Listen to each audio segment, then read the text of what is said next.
On this episode of Two Tickets, Please. It was basically concert level performances and you were in it to win it. There were some people in the theater got up and started to dance. I was definitely moving and grooving in my seat.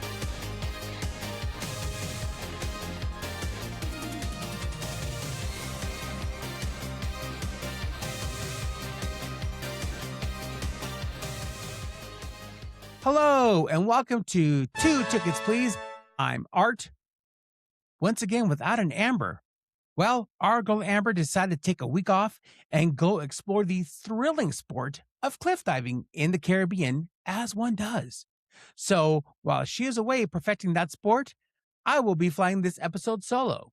So all we can say for Amber right now is, girl, wear your waterproof mascara, good luck, and Godspeed. And now, on with the episode. And today's episode, I just got back from the theater from watching the awesome biopic movie of Michael. Let me tell you something.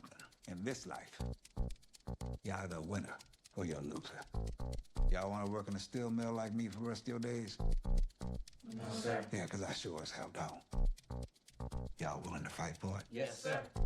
I need to hear you a little louder. Y'all willing to fight for it? Yes, sir. Ready whenever you are, Michael. This movie follows the life and career of Michael Jackson, one of the most influential and iconic figures in music history.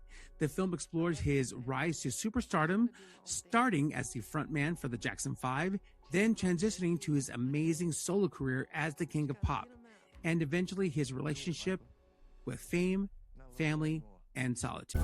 I believe music can change the world.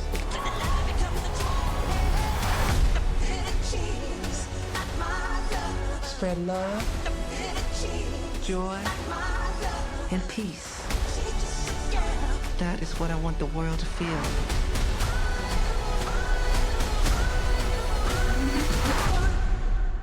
Magic.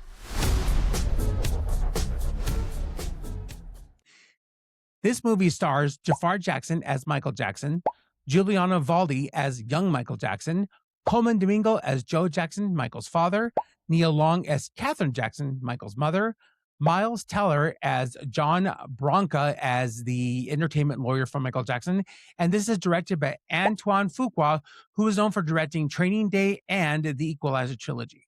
So, this movie starts off with a back shot of Michael Jackson. Looks like he's warming up to get up on stage. You just see the back part of his head and his shoulders. You can hear the crowd going off in the distance. And then it cuts straight into the living room for the Jackson 5, where the father is working with the boys on their moves, the music, the vocals, and everything. So it starts off pretty quickly. And I would have to say that this movie, on the whole, was a lot of fun for me.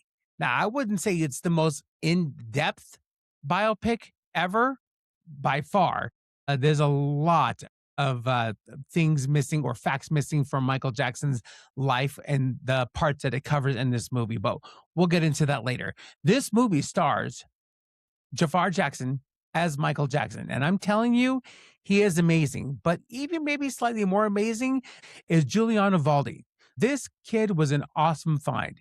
Not only does he portray the innocence and star quality that Michael Jackson had back in those days with the Jackson 5, but his moves and his charisma that he has in this movie is really, really so amazing and adorable. He is so good. And I would have to say that, I'm telling you, these child actors we're going to have to start just calling them young adults and just actors. Putting child in front of it, it's just kind of having to do with size and age. Honestly, kind of doesn't apply to these kids anymore. They're so amazing and so incredibly talented. And Giuliano is no exception whatsoever. He plays his part in this movie perfectly, to the point where actually I kind of wish we got more aspects of the childhood of Michael Jackson in the Jackson 5 than we got. As soon as there was a transition where we go to the older Michael Jackson, I was kind of thinking like, I could do with a little bit more of Giuliano. He was that good. But that being said, moving on to Mr. Jafar Jackson. Now, Jafar Jackson is the nephew of Michael Jackson and also the son of Jermaine Jackson, who is one of the Jackson 5 and actually had his own decent solo career along with Michael. but of course not to the superstar. But he had some good, solid hits out there. So let's not discount the accomplishment of Mr. Jermaine Jackson. He did a great job. Getting into the performance of Jafar Jackson, by the way, what a cool first name. The performance, there is a point where you really forget that this is an actor playing Michael Jackson.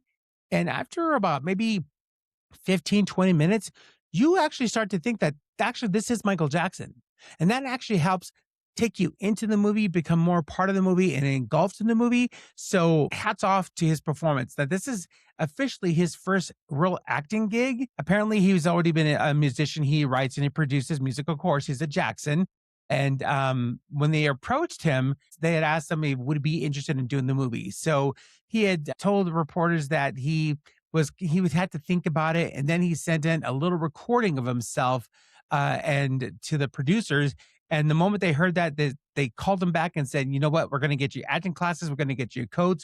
We're going to get you a dancing coach. And we're going to get you all these people in his entourage of talent to bring you up to the level of Michael Jackson. And boy, did they accomplish that. His performance, his vulnerability, for a first-time actor, he did a really great job. And I'm telling you, you just kind of forget this is somebody else. You actually start to accept that this is Michael Jackson. And what a great job he did. He also did some of the singing for this movie. Actually, he did a lot of the singing, and so did Giuliano. They both sang for this movie. However, that being said, only about 10% of their vocals were actually used in the final movie. 90% of it was mixed in with Michael Jackson's true vocals so that it would come across definitely as Michael Jackson, wouldn't trying to come across as somebody trying to sound like Michael. So basically they did that so that the continuity looked good. It looked believable, like they were really singing and not lip syncing, which is, a tactic they've used in music videos for a long time, after they got past the 80s. And it's, the first iteration of music videos where people were just lip syncing. And after a while, you could totally clock the fact that they weren't singing at all. They're just mouthing the words. So, live and learn. And that's what they did with music videos. And that's what the tactic that they use for this movie. So getting into the biopic of this movie, as I said, you don't get a lot of really great or juicy tidbits when it comes to Michael Jackson's life. You do get into some of the bully tactics that were performed by Joe Jackson, brilliantly played by Coleman Domingo, by the way. That being said, as far as controversy and strife in this movie, that's really all you kind of get. This movie is definitely a preserving of nostalgia and of a legacy that they did not want to tarnish in any single way. This is definitely a narrative that they got to control and put out there for us to see. Now, there were some issues with the movie when it came to the release dates. The thing was supposed to be released almost 2 years ago, but through legal actions and some troubles that they had with the production, it got delayed twice until we got it this month. And it kind of shows. This originally was supposed to be a 4-hour movie, and they were going to split it into 2 parts. Then the director decided to just cut it down to the 2 hours and 7-minute runtime, which is what we get in the theater. The timing and the editing on this was not too bad. It was actually pretty good. I got really strong Bohemian Rhapsody vibes off of this movie. What really saved Bohemian Rhapsody for me was 1, the music, and 2, the performances. And that's what happens in this movie. The music, of course, is from the Michael Jackson catalog and the Jackson 5 catalog. They're all bangers. They're all fantastic hits. We grew up with them and we love them. And that's what they really do highlight in this movie, the nostalgia feels. There are times in this movie where I was literally pulled back to when I was a kid in junior high, especially with the Billie Jean performance at the 25th anniversary of Motown. And I was at home on the floor looking at my television and watching Michael Jackson moonwalk for the very first time. And that was amazing. I was astounded. My mouth was open. I was like, it looked like he was literally defying gravity. And trust me, everybody, by the time I got back to school on Monday, everybody was trying to do the moonwalk. And it was just fun. It brought something into our lives that we will never, ever forget. So moments like that, and also moments with the Thriller video, my gosh, the recreation of that video and some of the behind the scenes moments were picture perfect.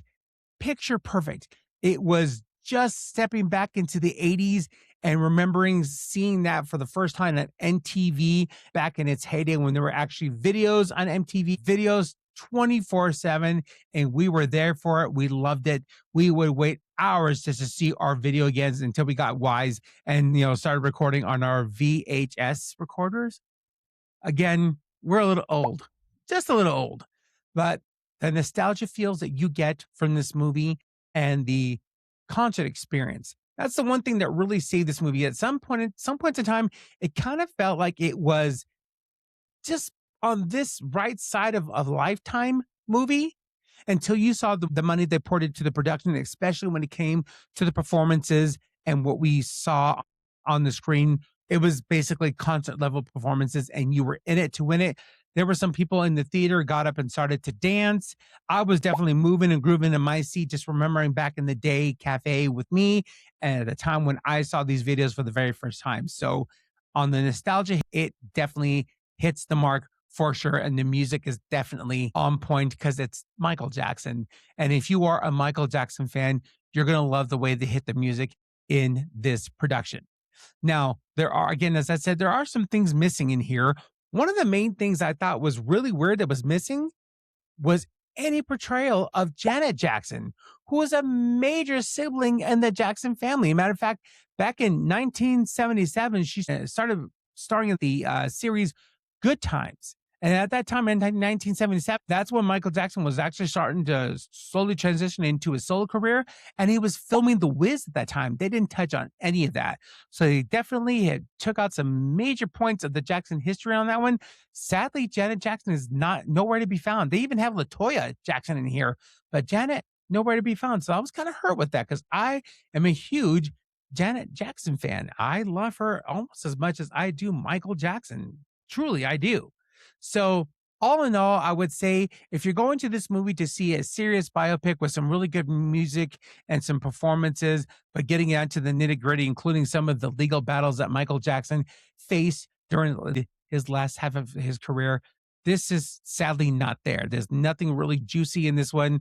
There's nothing really new to any part of the narrative that we've already seen in the media. Matter of fact, it's a very sanitized version of what we see in the media. Basically, none of the bad and all basically the good highlights. And that's kind of what you can really kind of see this movie for. It's the highlights of Michael Jackson's career and the music. So if you are down for that kind of a picture, then I say definitely go see this movie.